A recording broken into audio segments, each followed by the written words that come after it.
invitado. Thank you. Welcome to everyone. Este webinar lo invitamos a Perihan Şimşek. Ella es enfermera, docente, es profesora asociada del Trabzon University en Turquía. Ellos vivieron recientemente un terremoto y pues Perihan va a compartir con nosotros la experiencia hospitalaria que tuvieron en ese terremoto, sobre todo que era un terremoto que pues ya estaba anunciado que podría pasar y nos puede suceder a nosotros. Sabemos que Colombia y sobre todo Bogotá es una zona que es vulnerable a los terremotos y la mayoría de nuestra población, cerca del 80% de la población bogotana, vive en zonas que están en riesgo, que son vulnerables. Entonces, por eso, con ayuda de Perihan, traemos esta experiencia para todos que esperamos sea de gran ayuda. Vamos a tener las charlas en inglés, vamos a tener subtítulos, entonces les agradecemos mucho. Perihan, welcome. Thank you for joining us, for sharing with us your experience. So, it's your audience. Thank you very much for introduction, dear professor. Hello, everyone. First of all, I would like to extend my warmest greetings and respect from Turkey. I'm from Turkey. My name is Perihan Şimşek, and I am assistant of Associate Professor Dr. İsmail Tayfur. I would like to introduce the Professor İsmail Tayfur firstly. Professor İsmail Tayfur is an emergency medicine physician, and he is an associate professor doctor in University of Health Sciences in Istanbul. And he was in the disaster area in very acute period, and he served medical care in the disaster area for 15 days. And you can ask any question to him at the end of the presentation.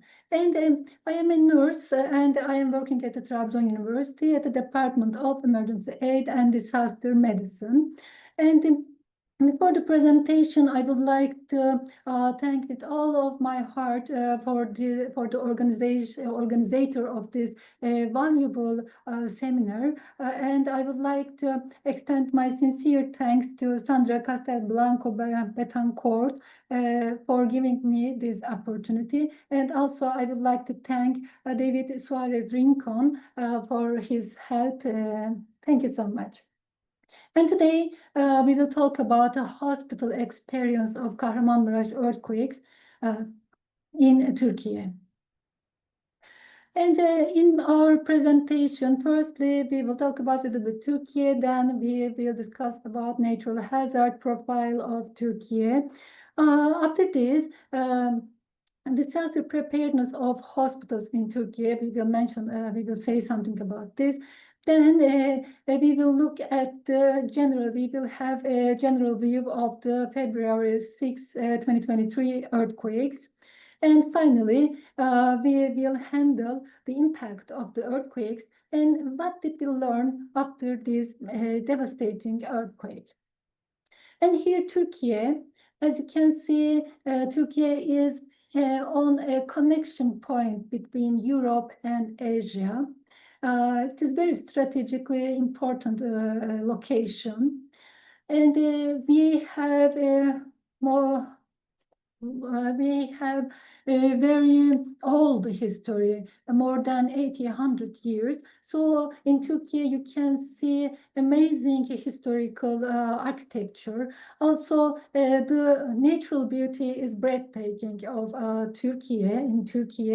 And you can live for different seasons at the same time. In a region, it is snowing, and at another region, you can enter the sea and you can swim. Also, cuisine is very famous for Turkey. Maybe you have heard about lokum and baklava. These delicious sweets are very famous for Turkey. And like Colombia, Turkish coffee is also famous. And then we compare Colombia and Turkey, we can see that the Colombia's surface area is nearly 1.5 times larger than Turkey. On the other hand, Turkey's population is nearly 1.5 times larger than Colombia. And we are looking at the natural hazard profile of Turkey. These red lines represents the active fault lines. And unfortunately, more than 92% of our land is under the severe earthquake risk. You can see on this map. And also flooding, landslide, forest fire, and avalanche are common in my country. In the opposite of the Colombia, we don't have coastal area to ocean. For this reason, in Turkey, a hurricane doesn't occur. And when we look at the disaster-related damage in Turkey, we can again see that the most severe damage is due to earthquakes. For example, because of the man-made disaster, the death toll is nearly 3,000 from 2000 to 2025. But the death toll of earthquakes is nearly 55,000. And also economic losses causing by earthquakes is quite large, nearly $37 million.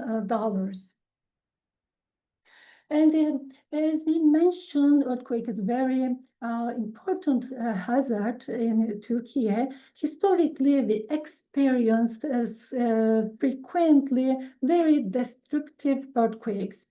When we look at the history, we have to mention the earthquake that occurred at 1509. This earthquake called as Little Apocalypse.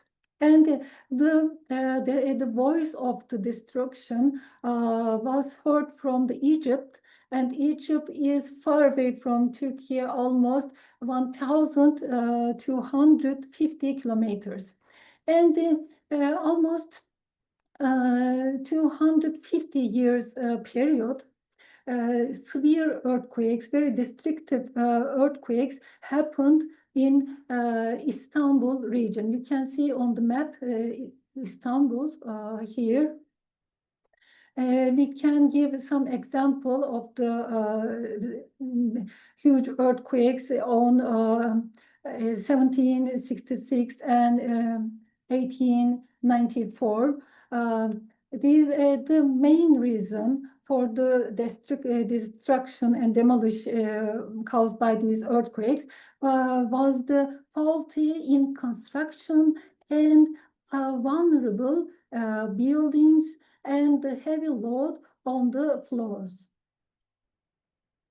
And of course, the earthquakes are not limited for Istanbul. In Turkey, we experienced earthquakes in different regions. We can see on the map, in this region, the name is Erzincan. We experienced an earthquake magnitude of 7.9, and the death toll was 32,968 people. And several years later, we experienced again on the same city another earthquake. Then we experienced a very huge earthquake on 1999, and this earthquake is very important for us, and we will talk about this more later. Then we experienced another earthquake in 2011 in the neighboring country of Iran. And lastly, as you know, we experienced a very severe, very destructive earthquake in Kahramanmaraş in 2023. And regarding the Marmara earthquake, we need to say that this earthquake was a turning point for Turkey's disaster management system. In 1999, two different earthquakes struck Turkey. First earthquake was on 17 August 17, and the second one was on the November 12. And these two earthquakes affected Istanbul and neighboring provinces. You can see some different photos from these two earthquakes. This photo is from the first earthquake, August 17, and the other one is from the second earthquake. And you can see the magnitude 7.8. The second one magnitude it was 7.3, and the hypocentral depth was very shallow, 17 kilometers and 10 kilometers. If depth of an earthquake is less than 70 kilometers, these type of earthquakes are very severe and destructive. Because of the shallow earthquakes of this earthquake, was very caused a huge number of death toll and huge number of collapsed buildings. And I would like to draw your attention to this photo. As you can see, the rubble area is very high, but the rescue persons, all of the rescue persons are civilians. There is no any search and rescue personnel in uniform. The reason was that we were so unprepared for this earthquake. We didn't have any trained search and rescue teams, almost any, and we didn't have any crisis plan in place. And also the population, the community wasn't aware of the disasters. And also during that time, we didn't have enough tent to shelter victims who lost their homes. Because of this unprepared situation, the bill of this earthquake was very huge, and we lost more than 80,000 people in these earthquakes. Also, there were almost 44,000 injuries, and almost 200,000 people lost their homes because of these earthquakes and because of our unpreparedness. After realize this situation, Turkey decide to improve disaster preparedness and take some precautions. For example, in 2004, National Medical Rescue Team named UMKE, we say UMKE, was established, and in 27, some new regulations was introduced for earthquake resistance. And also disaster and emergency management presidency was established as a central organization institution for disaster management. And then in 2012, urban transformation studies was initiated. Old houses started to be demolished, and new ones was established since that time. On 2013, Turkey Disaster Response Plan was introduced, and lastly, in 2023, Turkey Earthquake Strategy and Action Plan was introduced to be better prepared against all kinds of disasters and especially for earthquakes. On the other hand, we also tried to prepare hospitals against disasters. What we did and what have we done until this time? In Turkey, every hospital has to prepare emergency preparedness plan. In every hospital, these plans are made. Also, in every hospital, it is a mandate. In every it is an obligation to perform emergency response drills, and hospital staffs periodically are given training for better prepare against disasters. Also, supplies and equipment storage we have, and hospitals manage this storage.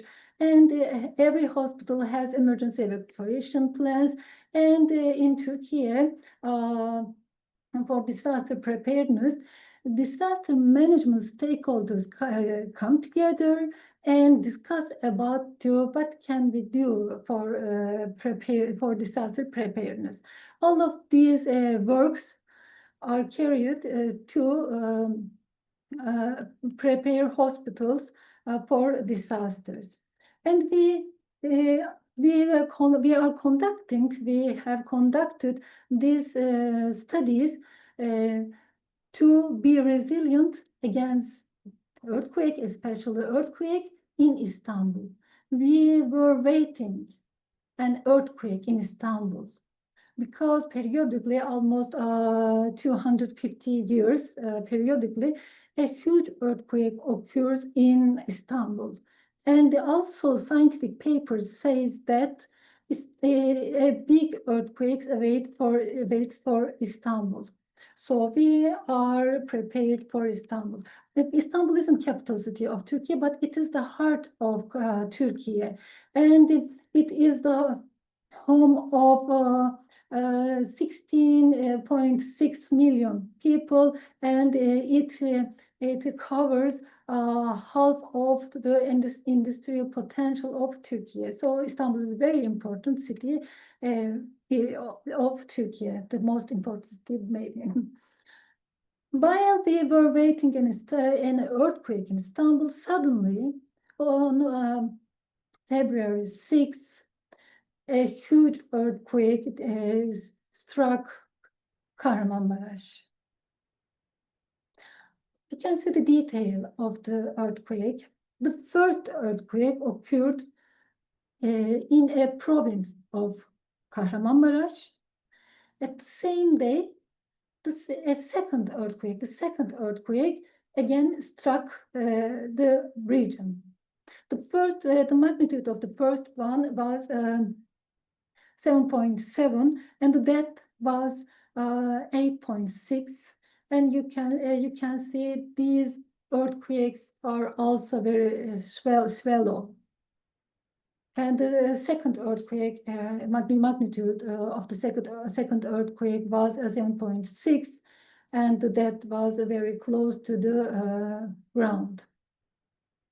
These two earthquakes occurred in Kahramanmaraş, in the same city, and affected 11 cities simultaneously. Earthquake happened here, and 11 provinces affected at the same time. The total area that affected by these earthquakes is 120,000 kilometers square, and this area is more than the surface area of almost 133 countries, including North Korea and South Korea. And this total area also makes up 14% of Turkey's land, and in this area 14 million people was living, and these population constitute 16% of country's total population.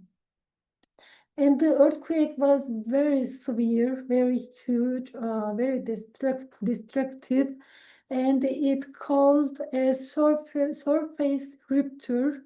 And it was recorded that the length of this rupture was 571. And we would like to look at the disaster-related damage.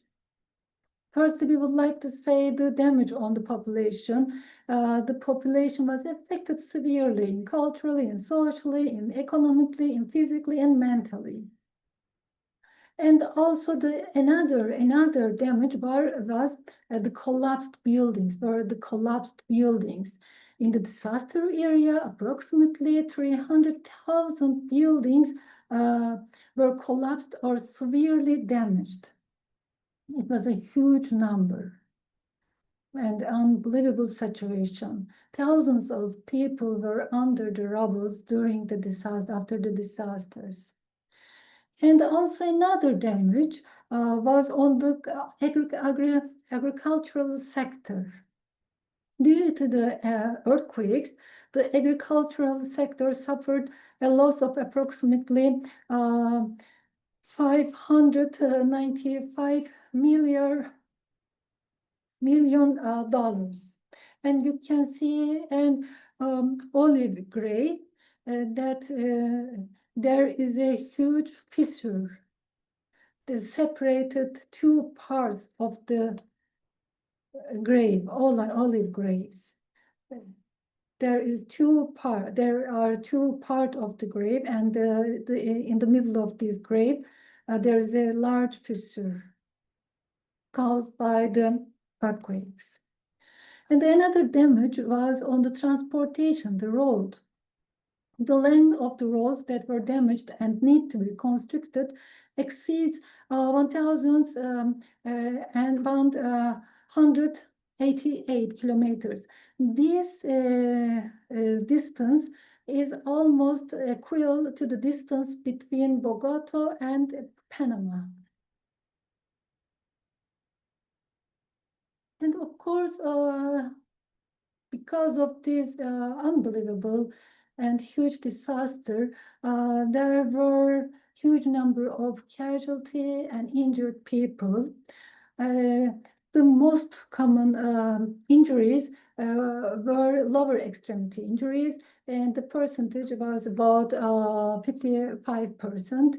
And the second one was the upper extremity injuries, and the rate of the upper extremity injuries were 26%. These rates were followed by thorax injuries and head injuries. And the total injured casualties from this earthquake was 107,000 people. And that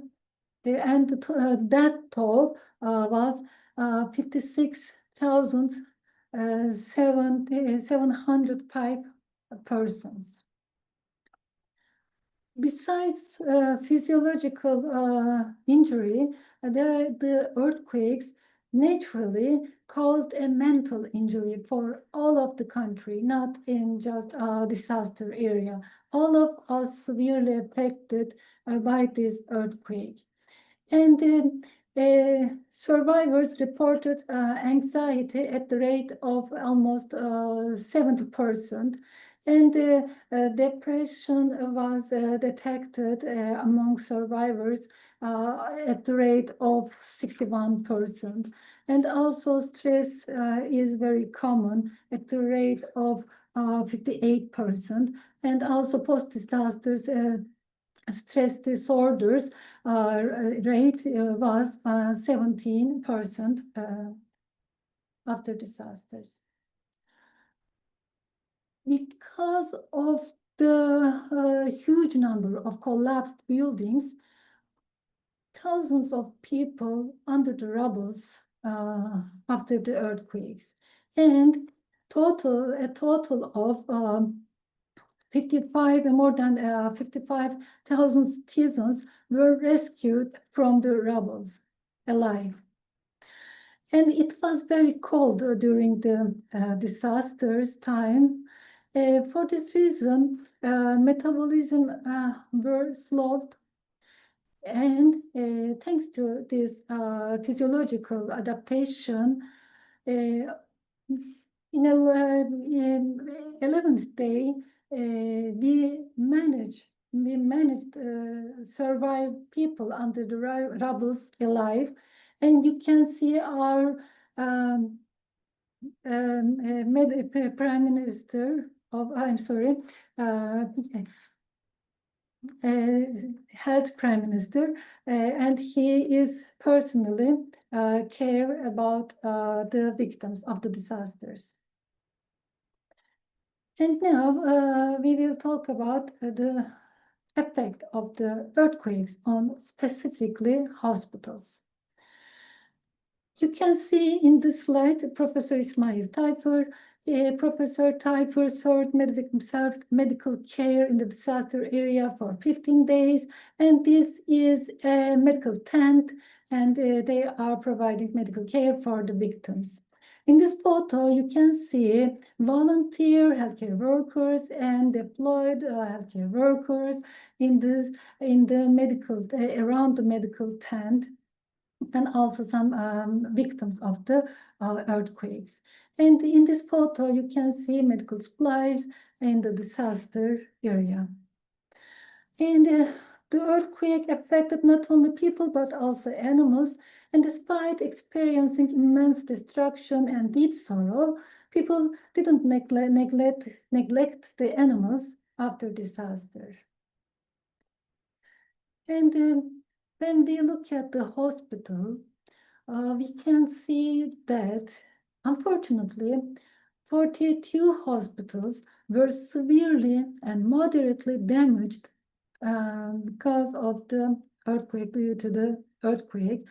And 27 hospitals were affiliated with the Ministry of Health, and 6 university hospitals and 9 private hospitals were severely or moderately damaged after the earthquake.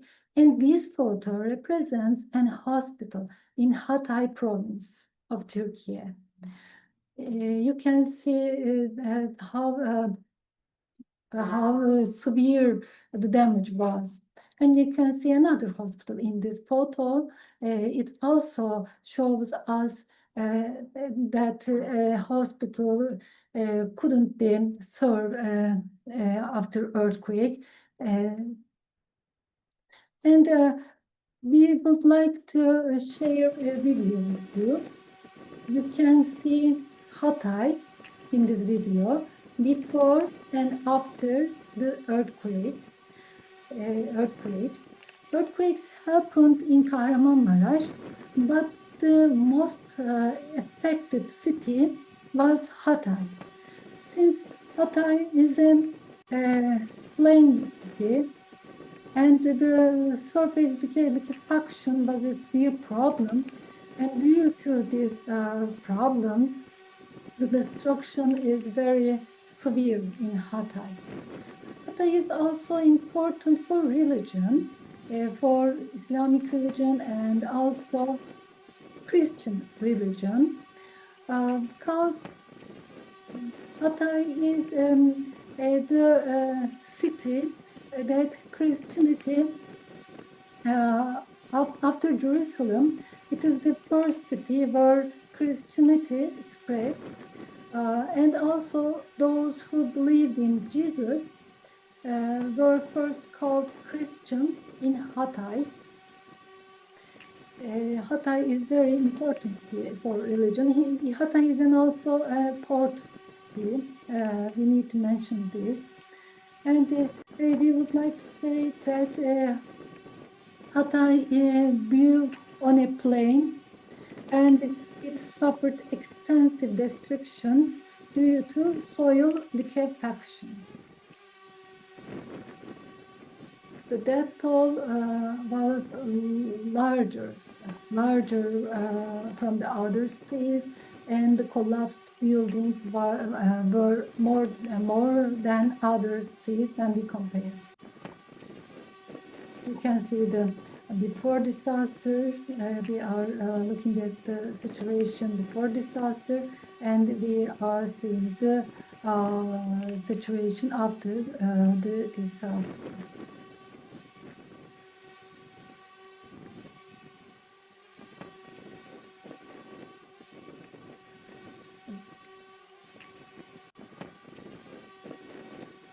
You can very flat. Kata is a very flat city.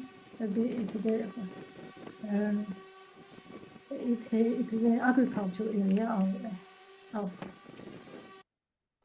And in this slide shows us the number of hospitals that collapsed or became unusable or affected moderate level.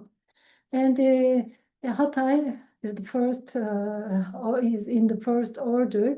2 hospitals were collapsed in Hatay. As you can see, although Kahramanmaraş is the epicenter of the disasters, no hospital was demolished in disaster, in the earthquake. And also we can see another hospital totally collapsed in this province. And this slide also shows us that in Elazığ province is also affected by was also affected by the earthquake, but no hospital collapsed or became unusable. We are looking at the hospital in Elazığ. In the Elazığ hospital, there are 172 seismic isolators. These seismic isolator prevented the hospital from being damaged by the earthquakes. For this reason, these hospitals continued to serve medical care after the disasters. And this is an important and a positive example after the earthquake. And this slides from Hatay. Again, this photo is from Hatay. This is an hospital, but it is a new hospital, and it wasn't collapsed, but it cannot be couldn't serve during the disaster because of the liquefaction, because of the soil liquefaction, because of the ground, because of the unresilient ground. So we couldn't use this hospital, and we established this pilot hospital on the garden of this hospital, and continue to provide medical care in the failed hospitals. After Kahramanmaraş earthquakes, more than 80 countries sent medical team and search and rescue teams to Turkey to assist the search and rescue efforts and medical care efforts.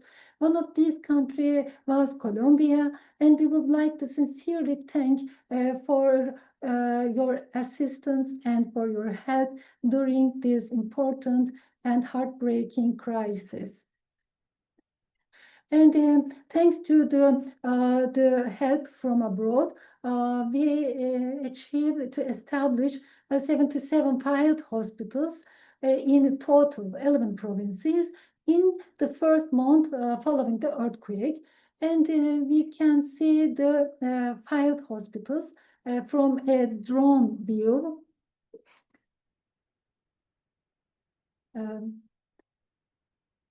You can see also the how flat the land of the Hatay, and how large the field hospitals were.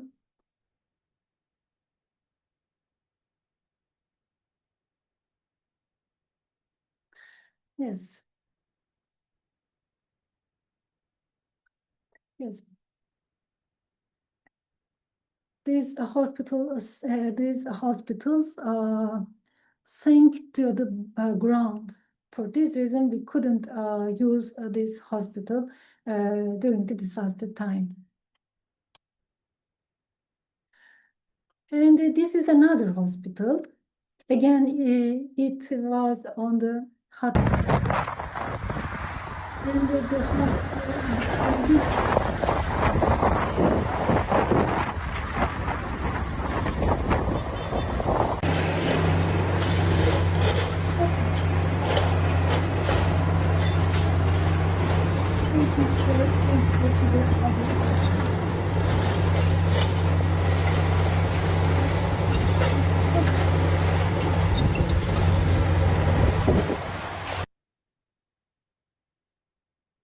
and in front of the collapse of the hospitals, what we did,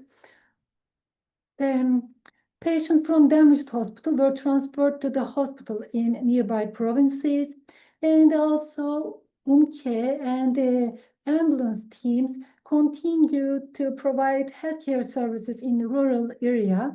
Maybe you can remember UMKE team was established in 24, and 20 years later, UMKE served in Kahramanmaraş area. So maybe we can do something now for disaster resilience, and this will be an investment to future.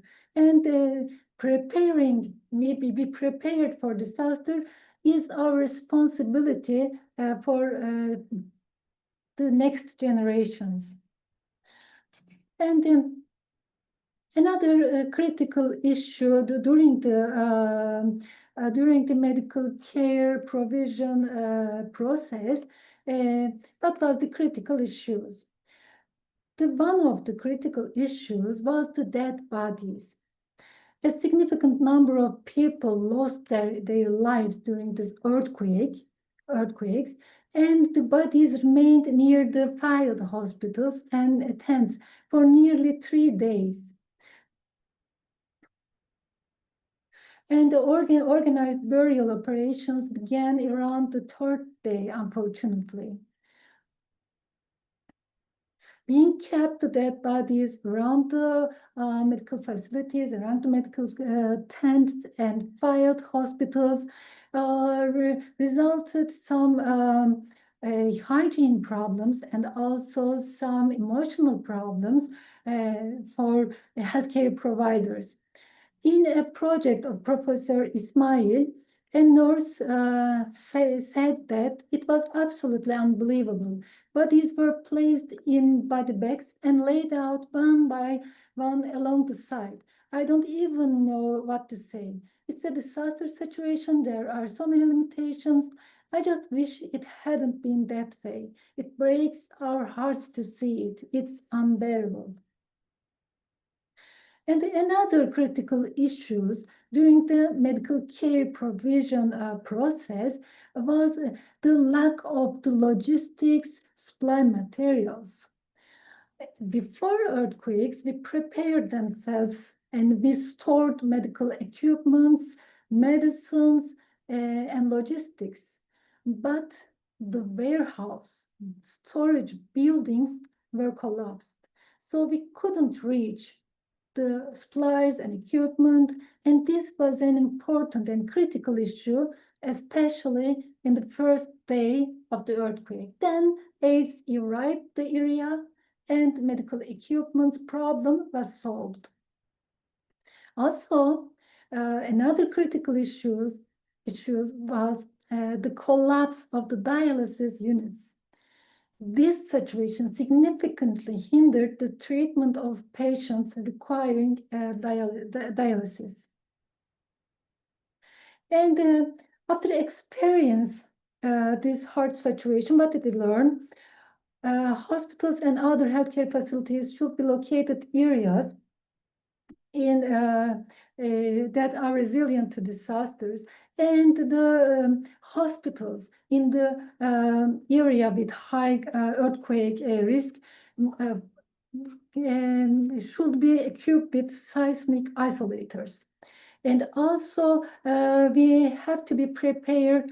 We have to have plans for vulnerable groups in the population. For example, people who need extra support, people who need extra care, for example, newborns, for example, those who need dialysis treatment. And what did we learn? We also learned that we have to take any precautions to save lives. And for the dead ones, we have to plan to storage bodies and transfer of them. And also we learned the importance of telehealth is critical during disaster time. And another damage was infrastructural damage, transportation, road damage, communication damage, power outages, and internet outages was very important problems during the disaster time.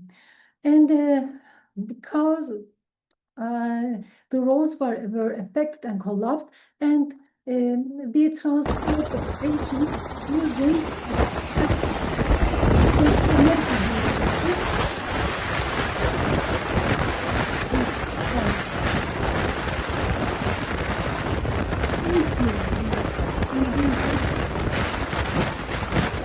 in the disaster. And what was the critical issues for the infrastructure damage? Because of the internet outages, we couldn't enter patient data, and also we couldn't access patient data during the disaster time. The young generation are used to use mobile telephone and internet, computer, but the old generation used paper and pen and recorded the patient data. Of course, there was a problem to read the handmade data recording and also transfer these type of data. Also, because of the road damage, there were challenges in patient evacuation and transport, and because of the power outages, there were difficulties in the care of patients requiring intensive care conditions. And also breakdown in mobile communication. There were difficulties in data transmission between healthcare workers and also disaster management stakeholders. So what did we learn? We learned that deployable emergency communication systems and mobile satellite communication platforms have to be ready for any kind of disasters. And also we learned the importance of development mobile applications for recording medical information and sharing between medical team, disaster management team. We should use this mobile application in case of there is no internet connection. And also we learn the importance of development and planning of alternative communication methods that can be used during disaster times. And to be able to reach patient data, we need to back up and storage medical data off-site digital data storage buildings. And these buildings should be established in the safe area. We learned also this. And in the past, in the old plans, the old plans had been made for two neighboring provinces to assist each other, as you can see in this slide. However, since the neighboring provinces were all affected in this Kahramanmaraş earthquake, the plans were updated so that distant provinces would also provide assistance to each other. We also learned this important lesson after disasters. And another damage was on the healthcare workforce. Unfortunately, 448 healthcare workers lost their lives, and more than 500 were injured. And also a huge number of healthcare professionals lost their children, maybe their wife or husband, mother and father. For this reason, they couldn't serve medical care in the acute time after disasters. To solve this problem, Ministry of Health deployed almost 2,000 physicians and more than 6,000 healthcare workers in the disaster area to solve this problem. And also, UMKE teams provided medical care, and there was a large number of volunteer healthcare workers in the disaster area to solve the damage on the workforce. But what was the critical issue during this process? Initially, a shortage of medical and technical personnel, and then after arriving of volunteers in disaster area, there was a coordination problem. And also, the buildings were collapsed, and there was a huge number of volunteers. Because of these reasons, there were challenges in meeting personal needs. I mean, food and water and resting area and the sanitation facilities. This was an important problem during disaster time. Also, experienced healthcare workers migrated from the disaster area because of the safety problem and maybe because of the economic problems. And as a result of this situation, the newly graduated healthcare workers deployed in the disaster area and new teams, they don't know the capabilities and capacities each other. These newly graduated persons and had to provide medical services under the crisis situation in disaster area. And we learned that we need to establish a registration and organization systems for volunteers to organize their studies, their works in disaster area. They are very important workforce, but if they couldn't control, we cannot benefit their workforce and capacities. And you can see Professor Ismail in this slide. Again, he is providing medical care voluntarily in disaster area. We also learned that we need an accreditation system and coordination system for volunteer persons in disaster area. And we have to provide medical education, disaster education for them. And drills and exercise can be periodically for volunteers persons. And we said what we learned, and the time is running. So I would like to continue with another slide.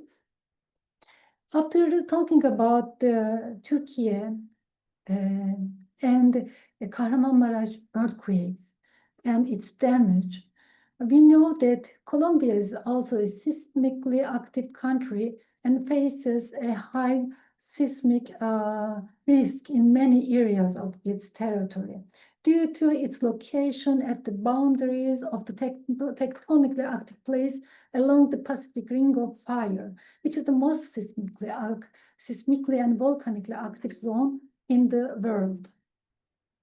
And also in 1979, there was a destructive earthquake with magnitude of 8.1.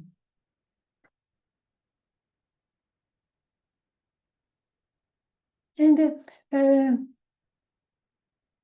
we know that, so we know that in Turkey and also in Turkey and in Colombia, at any time, earthquake can be happen. It is a certain information, but we cannot know where it will be happen, when it will be happen.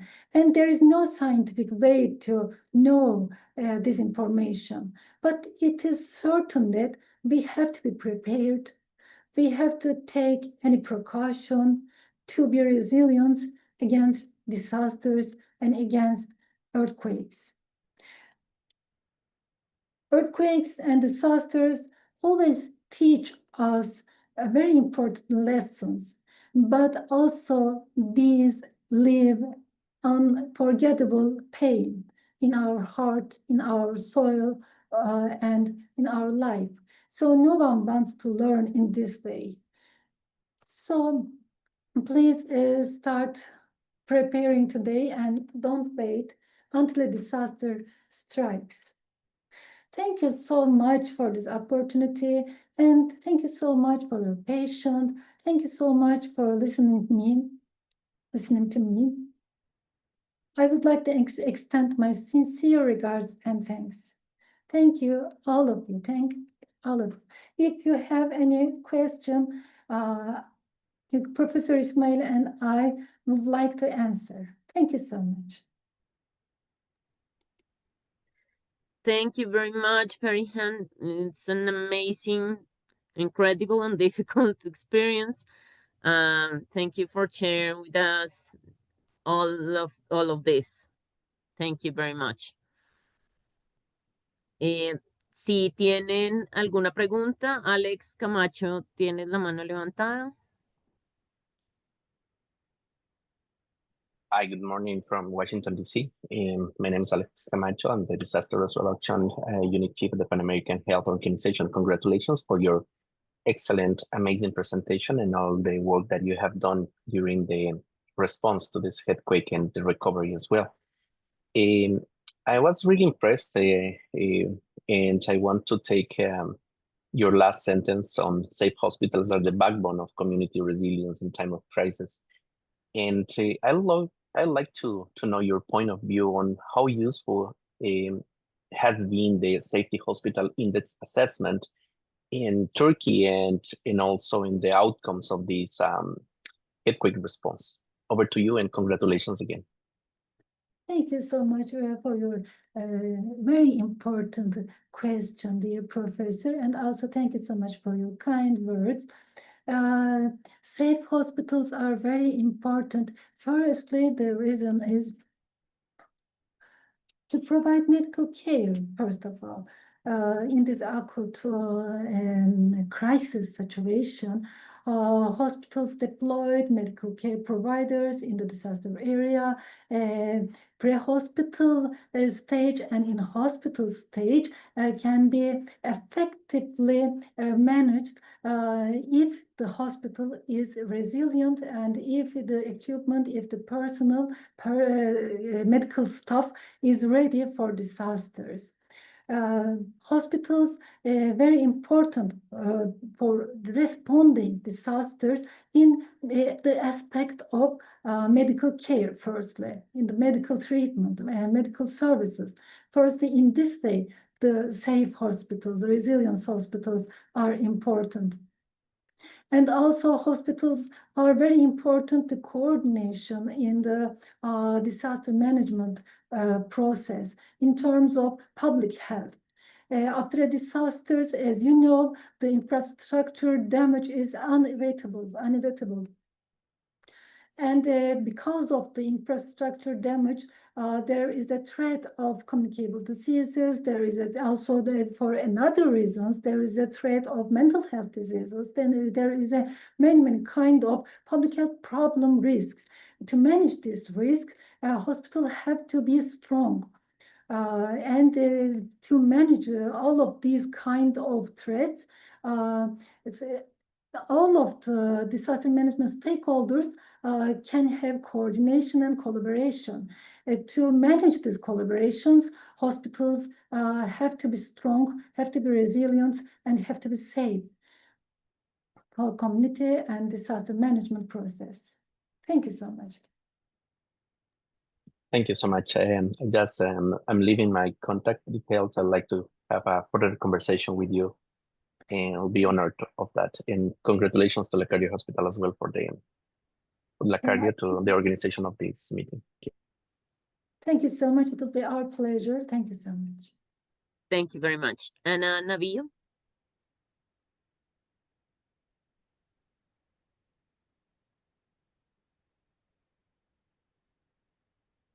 Ana, we are not listening to you. No te estamos escuchando, Ana, no. Understood. On the way. Hello, 1, 2, 3. Yes, Yeah. yes. Yes. Now, yes. Wonderful, wonderful. Okay, yes. Well, first of all, I wanna give my congrats to you for the presentation, and because it's not an easy an easy issue to speak, and well, I would like to know, not to know, but to show you that, well, I am, although I am living now in Spain, I was born in New York City, and I belong to the disaster community into the European Society of Emergency Medicine, and I was a little surprised. I mean, I was waiting for you to speak about the population. I mean, yeah, as you said at the beginning, there are a lot of earthquakes, and do you think that the Turkish population know quite well what to do in case of an earthquake, or are there any lessons that from you, I mean, from nurses or doctors or physicians, that has been given to them? Is that's all. Thank you for everything, and I will wait for your answer. Thank you so much for your kind words, and thank you so much for your question. And yes, these earthquakes taught us maybe unlimited lessons. And as we mentioned, we prepared ourselves after 1999 earthquake.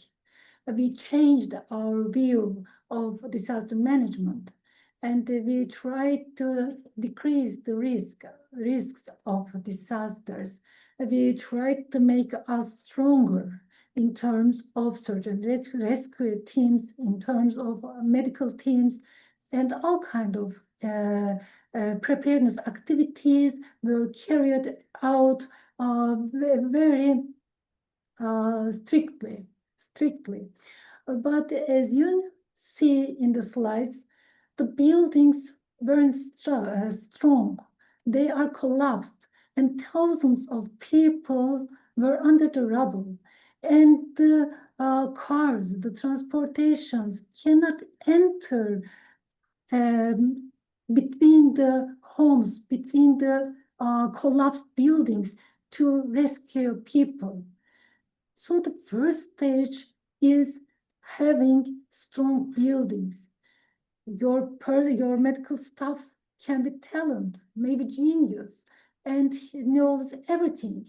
But if the hospital collapsed, they can lose their life, and they can't provide medical care. So the first stage is having strong hospitals to save medical care, to manage public health problems, during disaster situation. Maybe you would like to ask some questions to Professor Ismail. He was on the disaster area and he saw all the situation. He personally experienced the disaster situation during the crisis time. Thank you once again. Thanks for the answer. Thanks.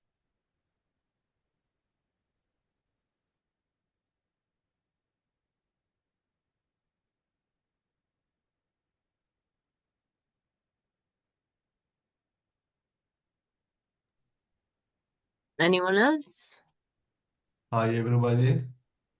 I'm Associated Professor Dr. Ismail Tayfur. Thank you for your listening our presentation. If you have any question, I can answer for you. Thank you.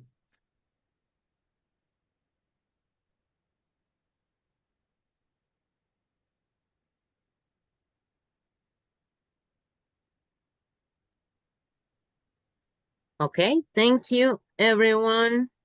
Thank you, Perihan, Dr. Ismail.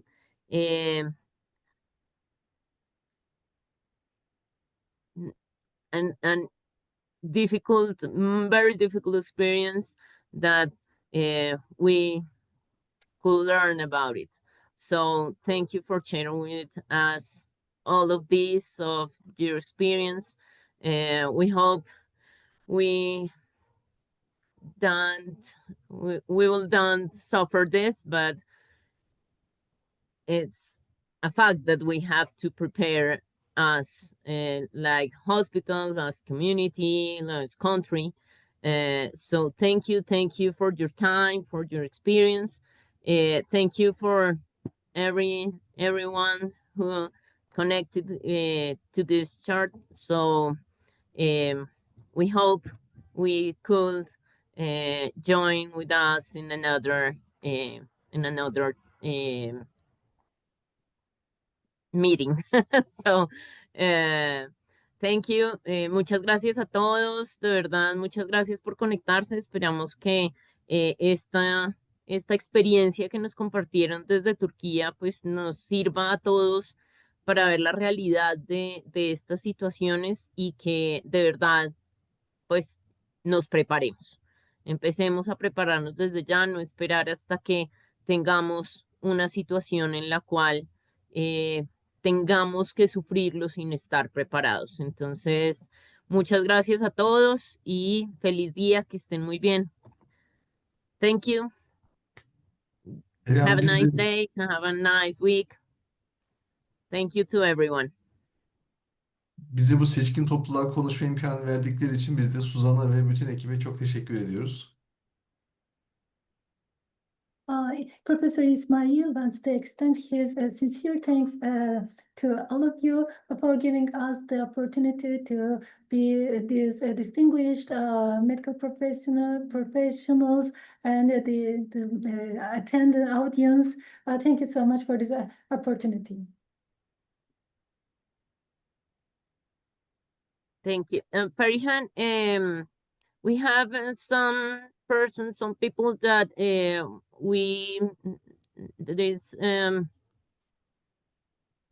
please give them to your contact. So we need your permission to share your contact to them.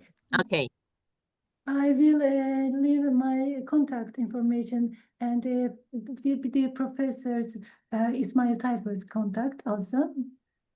Hocam sizin de iletişiminizi yazabilir miyim İsmail? Yazalım. Thank you so much for your attention. It's my pleasure and also Professor Ismail's pleasure.